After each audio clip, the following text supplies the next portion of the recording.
namin kanina, hindi na namin nasagutin ulit.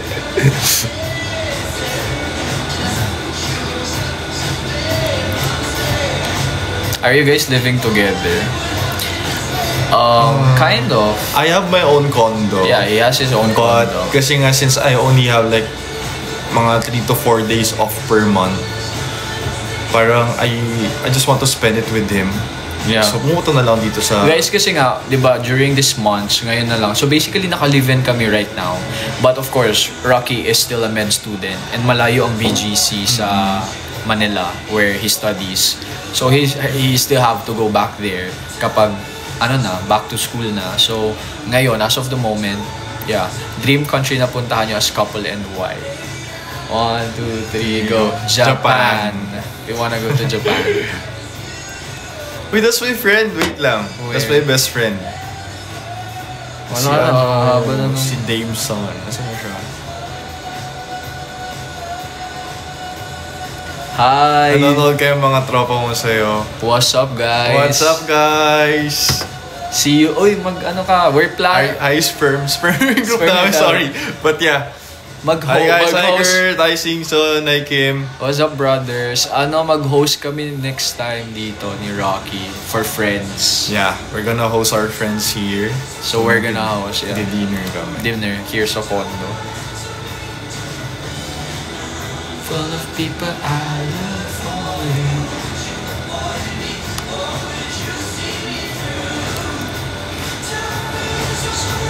May costume na kayo sa Halloween. Meron na kaming concept. Yeah. Wala pa yung gumagawa ng costume namin. So, we're waiting for it pa. It's gonna be so exciting. Exciting talaga. First Halloween. First Halloween together. Yeah. Finally, we're gonna go to our first... Halloween talaga. Finally, we're gonna go to our first concert tuloy. First Halloween. Gano'n raw kayo katagal? May sing-sing na, oh.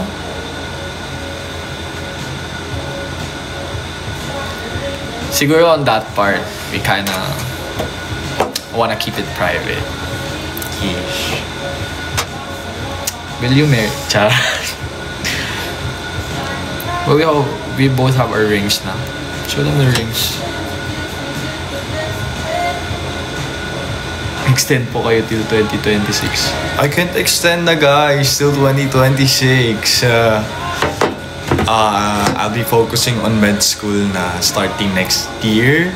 Kasi it's honestly, although nakita nyo, for some of you maybe, you're thinking na I'm good at really managing everything. Pero it's so hard pa din. Yeah, he knows it. It's hard pa rin to balance work, med school.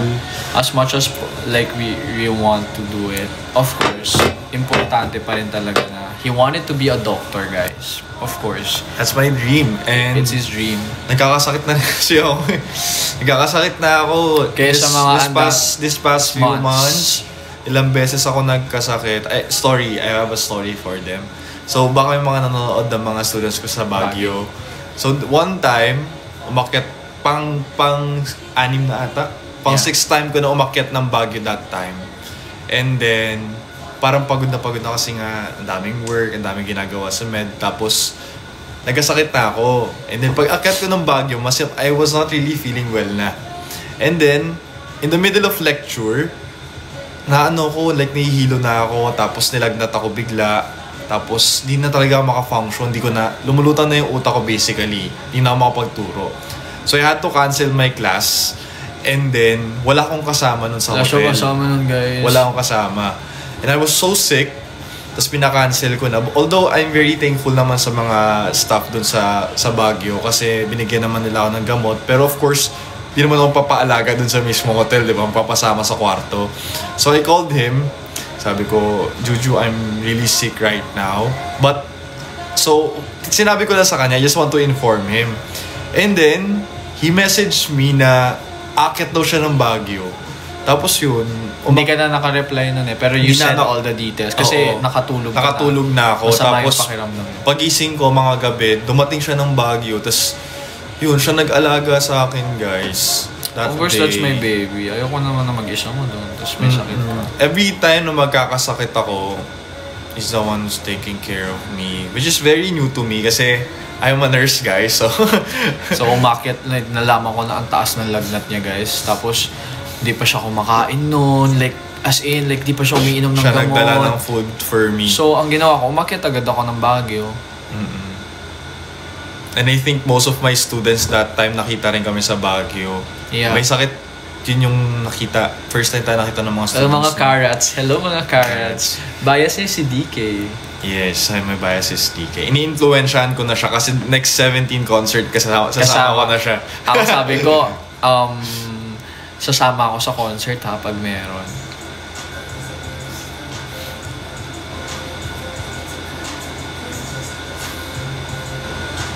Yeah, si DK, no? DK. Sino pa bang mga members ng 17? Feeling ko magiging bias mo si ano. Si Mingyu. Si Mingyu. Hindi si Mingyu. Feeling ko si ano.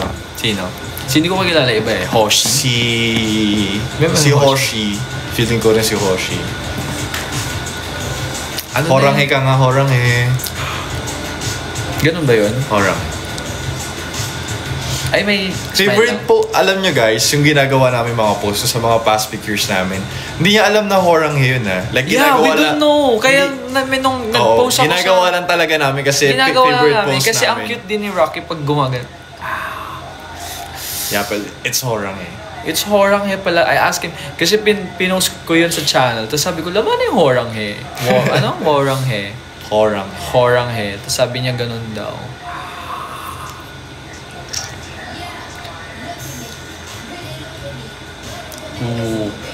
Ay, wala na. Panalo si Emma. Congrats kay Emma. Saan siya panalo, guys? Who's Emma? Sir Rocky ang bias niya. Yeah. Yun yung tamang sagot, dapat. Ayun ba dapat? Okay, next. Ulitin, guys. Sinong bias ko sa 17? Si Sir Rock. Miss Grant pala. Kaya pala Emma sila ng Emma kanina. Miss Grant. Congrats, Emma. Congrats, Emma. Galing kasi kami ng labas. My friends are watching. I miss you guys. Malapit na matapos yung season. So we're gonna see each other on December. Yeah, December. Oh, basan mo na sila for PLNE. Kaya nyo guys. RN 2025. Lahat ng mga nandito ngayon. RN 2025. Ano daw? Have you considered to participate? Hindi ko na nabasa yun.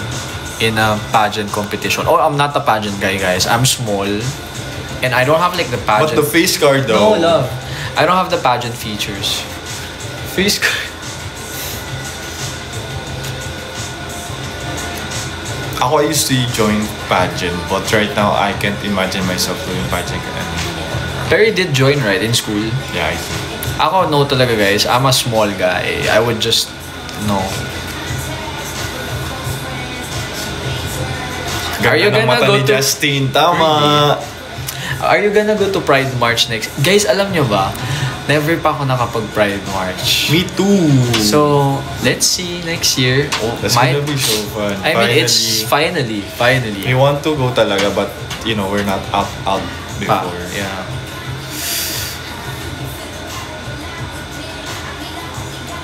Favorite do we watch Netflix? We don't even watch on our TV, guys. Kasi nga we don't... Ako personally siguro. Movie lang. Ito kasi lagi itong umaalis. Ako pinapanood ko Wednesday. Lately. Nasa episode 3 na ata or 4. Pero ito talaga, wala pa yung sabay kami. Siguro movie. Kasi kaya namin tapusin in just one sitting. Pero like, series, wala guys. Lagi itong nasa ibang lugar. Till May ka na lang daw po ba? Till May, yeah. Till May next year, 2026. But not fully. Sino po nag-first move? Ako. First move. Yeah. Go-to food. DTF. Din Typhoon. It's really Din Typhoon, guys. Yun yung pinakamalapit kasi dito. At saka, favorite ko Din Typhoon. I like Chinese cuisine. Loves DTF. Yeah, I love DTF. Chinese foods in general. Yun nga guys, ako yung nag-first move kasi nag-message ako . Sabi ko, sino ba tong poging teacher na to? Message ko nga. RPH 2025. What's RPH? Pharmacist. Oh. Guys, nag-story time na kami kung paano kami nagkakilala kanina. Mahabang kwento yun talaga. Pero basically, ako, finalo ko siya sa Instagram. Tapos he followed me back. Tapos, he asked me out on a date. I said yes. And then, after our first date, hindi na kami ever na... Wala na. Locked in na kami. After our first date, every week na kami magkasama.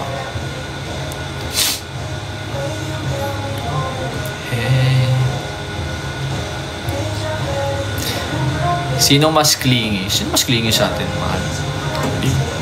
Most naman. Pero parang feeling ko ako. Feeling ko nga ito. Mas clingy siguro ako, guys. Yun ang pinaka-love Mas language. ano siya, ako mas mahag, siya mas makis. Yeah. Mas mahag siya, mas makis ako. Sino mas seloso? Ay, hindi ako nagsiselos. Grabe nga yung kita nyo naman, guys. Mga video ni Sir Rocky nyo sa SOCMED. Di ba kung normal na tao yun, baka selos na. Ako, chill lang. Like, nung una parang naiinis-inis. Hindi naman. Nung una lang, parang, daming baka mamaya palitan agad ako nito. Hindi, joke lang. Very secured naman yung Very siya, supportive ako. Ako pa nga sabi ko, love, nakita mo na ba yung video mo siya I don't usually scroll kasi sa hindi TikTok. siya nag-scroll sa TikTok, guys. Siya ako, yun nag-send sa akin ng mga video ng students. Basically, yan yung trabaho, like social media trabaho ko eh. So, nasa TikTok ako agad. Love, nakita mo na ba yung pinost sa'yo? Ganyan. Tapos, send ko sa kanya. Hindi niya napapanood. Tsaka wala siyang TikTok dati sa phone.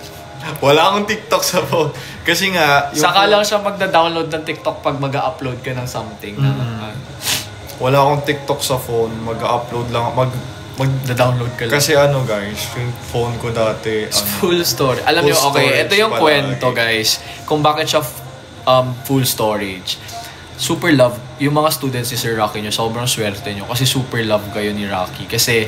Ako nagsabi sa kanya before, nung nalaman ko full storage na siya, bakit kasi di ka pa mag-delete ng photos? Ayaw niya talagang mag-delete ng photos. So lahat ng pinicturean niyang mga estudyante niya, lahat ng picture niya nakasama niya mga estudyante niya, lahat ng mga story, sinisave niyan isa-isa.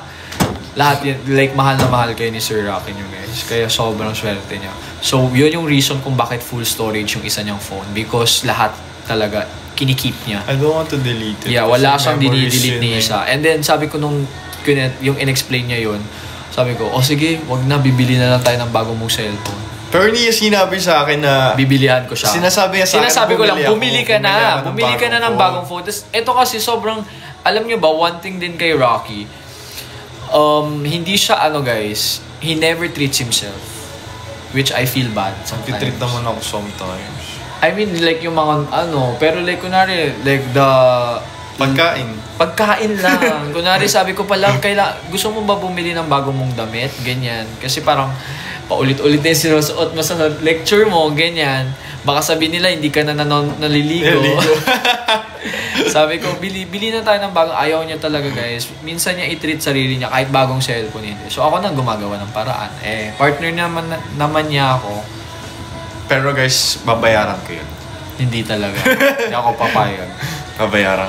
All ibabalik ko talaga yung ibabayad niya. Very generous. Love language nyo. Everything. A mix of everything. Parang feeling ko naman we both check everything, no? Guys, I'm sorry, but we're not gonna answer any comments with sexual innuendos. Sorry guys. Rocky is a professional.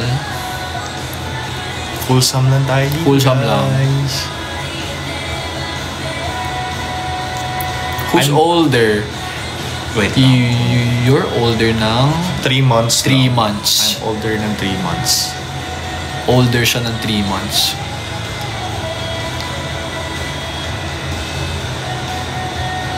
Ano yung first away nyo? Nagkaroon na ba tayo ng super away? Hindi pa away, ano lang. Tampuhan. Siguro Wala, mga ano lang.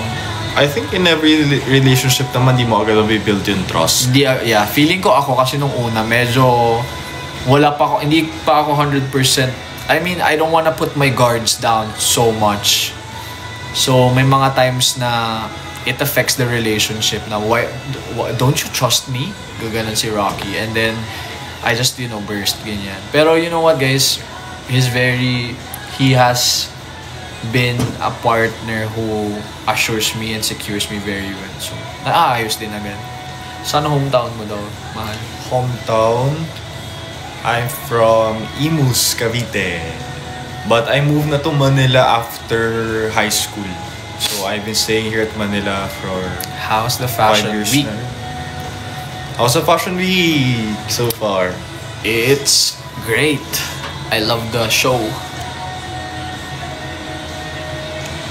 And then, alam nyo ba guys, I'm so happy because before, sinasama niya na ako sa work. Pero, as in, super, malayo ako palagi. Super low-key talaga kami, guys. Tapos, hindi ako napapakilala sa mga friends Hindi ko siya napapakilala sa friends. Naman siya kasi hindi kami out, guys. So basically, sinasamahan niya na ako sa work. Binabantay. I mean, di naman binabantayan. Sinasamahan niya ako. Nari nasa event ako. Nandun siya sa labas ng event. Lang ako or sa labas ng event. Ng venue. Tapos, para lang masamahan niya ako.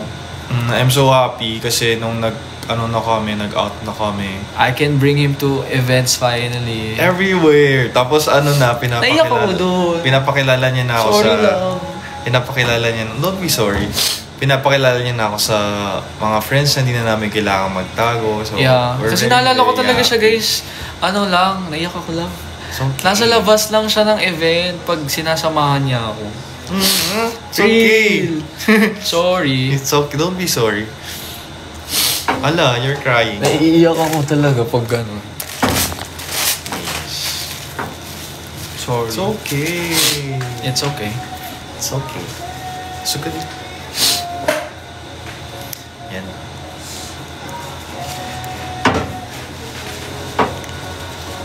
And I'm so happy kasi all of his friends are very supportive. Yeah. Alam nyo ba one time, di ba kasi guys, my niche is fashion, so menswear. So, when someone asks you about your partner, what is the first thing you say to describe them? Ako guys, super proud kasi ako kay Rocky. Ang lagi kong sinasabi, top 7 yan sa nursing licensure exam. Like, lagi kong flineflex talaga na top-notcher yung boyfriend ko. Pinaghirapan niya kasi din yung title niya na yun, guys eh. So, it's something to be proud of. Ako, whenever someone asks me about him, I just say, he's the best partner. He's very understanding, generous, kind, caring, like everything. What do you love most about each other? Ano daw? What do you love most about each other? Love most. The way you love, feeling ko, is what I love the most from you. You do a lot for love. And I appreciate it. Ako talaga your patience and understanding. Kasi not all people can have that much patience and understanding.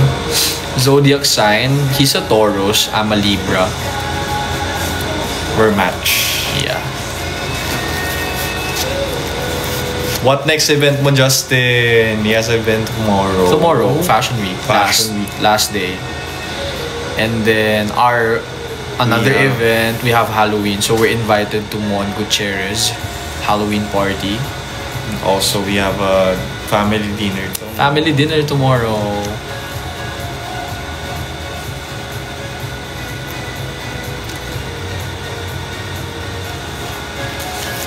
Good luck, future CPA 2026. Good luck, guys. Fighting. Can you bet? Fighting to top the board exam. Kasama mo si Sir Rocky.